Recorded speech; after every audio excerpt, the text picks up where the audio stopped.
পরবর্তী যে সিএসএস সিলেক্টরটা সেটা হচ্ছে সিএসএস সুডো এলিমেন্ট। আমরা এতক্ষণ যেটা দেখলাম সেটা হচ্ছে সিএসএস সুডো ক্লাস সিলেক্টর। এখন যেটা দেখবো সেটা হচ্ছে সিএসএস সুডো এলিমেন্ট সিলেক্টর। এটার জন্য আমরা এই প্যারাগ্রাফগুলো এখান থেকে কমেন্ট আউট করে রাখি। আমরা নতুন একটা প্যারাগ্রাফ লিখি।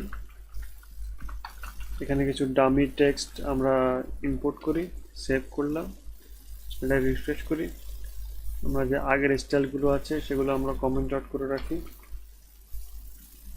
আমরা এখন প্যারাগ্রাফটা দেখতে পাচ্ছি। তো সিএসএস সুডো এলিমেন্ট সিলেক্টরের মাধ্যমে আমরা কি করতে পারি, P P double colon first letter font size 30 pixel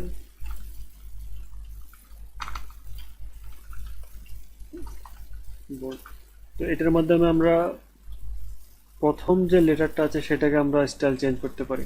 আপনি আমরা আগের যে সিএসএস সুডো ক্লাস সিলেক্টর দেখলাম সেখানে আমরা প্যারাগ্রাফের পরে আমরা একটা সিঙ্গেল কোলন ইউজ করেছি। এখানে আমরা প্যারাগ্রাফের পরে ডাবল কোলন ইউজ করেছি। তবে এক্ষেত্রে আপনি সিঙ্গেল কোলন ইউজ করলেও এটা কিন্তু কাজ করে।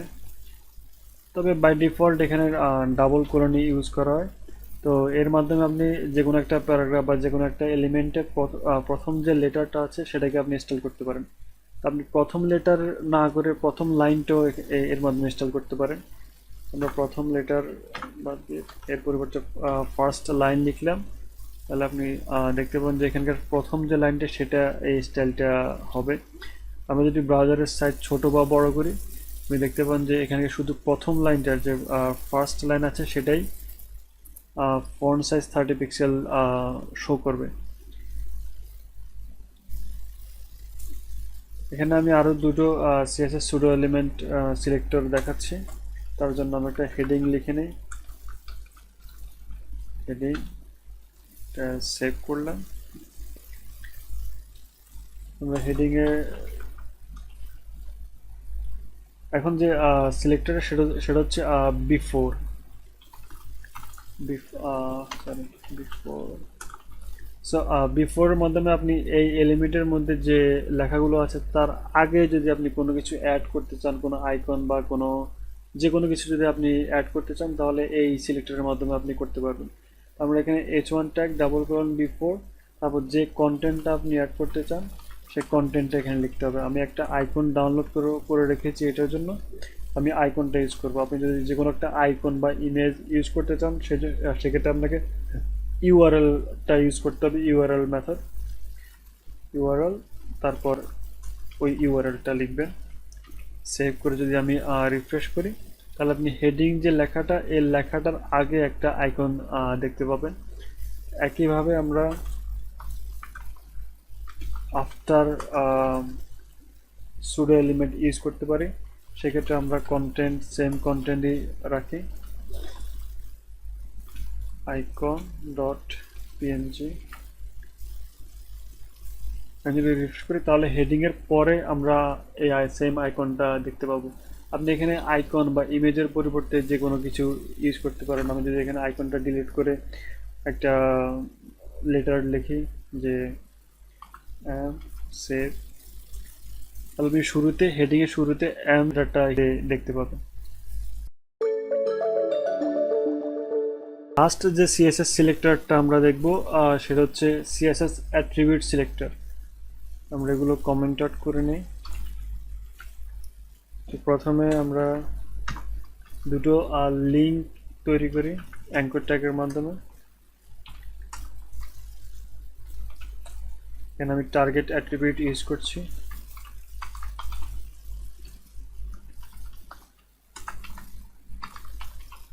ফার্স্ট লিঙ্ক একটা লাইন ব্রেক দিলাম, দেন আর সেকেন্ড লিঙ্কে আমি কোনো টার্গেট অ্যাট্রিবিউট ইউজ করছি না। সেকেন্ড লিঙ্ক, এখন যদি আমরা ব্রাউজার রিফ্রেশ করি এখানে আমরা দুটো লিঙ্ক দেখতে পাবো। এখন আমরা চাচ্ছি যে লিঙ্কটার মধ্যে টার্গেট অ্যাট্রিবিউট আছে সেই লিঙ্কটাকে আমরা স্টাইল করব। আমরা আগের স্টাইলগুলো কমেন্ট আউট করে নিই। তার জন্য আমরা প্রথমে এলিমেন্টের নাম লিখব, তারপরে যে ব্র্যাকেট, থার্ড ব্র্যাকেট বলেন, যে ব্র্যাকেটটা আছে সে ব্র্যাকেটটা লিখব, তারপর যে অ্যাট্রিবিউটটা আমরা চাচ্ছি যে এই অ্যাট্রিবিউট থাকলে আমরা স্টাইলটা দিব, সেই অ্যাট্রিবিউটের নামটা লিখব। সো টার্গেট, দেন আমরা কার্লি ব্র্যাকেটস দিয়ে এটা স্টাইল করব, colour black, font size 30 pixel, text decoration নান। আপনারা এখন স্টাইলগুলো নিয়ে খুব একটা চিন্তা করার দরকার নেই, আমরা সামনে এই সবগুলো আমরা স্টাইল দেখব। এখন যদি আমরা রিফ্রেশ করি তাহলে আমরা দেখতে পাচ্ছি যে প্রথম যে লিঙ্কটা আছে সেটার স্টাইল চেঞ্জ হয়েছে, কিন্তু যে সেকেন্ড লিঙ্কটা আছে সেটার স্টাইল চেঞ্জ হয়নি। আমরা এখানে শুধুমাত্র অ্যাট্রিবিউট ইউজ করেছি, আমরা চাইলে অ্যাট্রিবিউটের ভ্যালু ইউজ করে আমরা স্টাইল করতে পারি। বিশেষ করে সেটা ফর্মের ক্ষেত্রে অনেকগুলো ইনপুট থাকে, সেখানে আমরা ইনপুট টাইপের ভ্যালুর উপরে আমরা স্টাইলিং করতে পারি। আমি একটা এক্সাম্পল দেখাচ্ছি। আমি এখানে একটা ইনপুট লিখছি,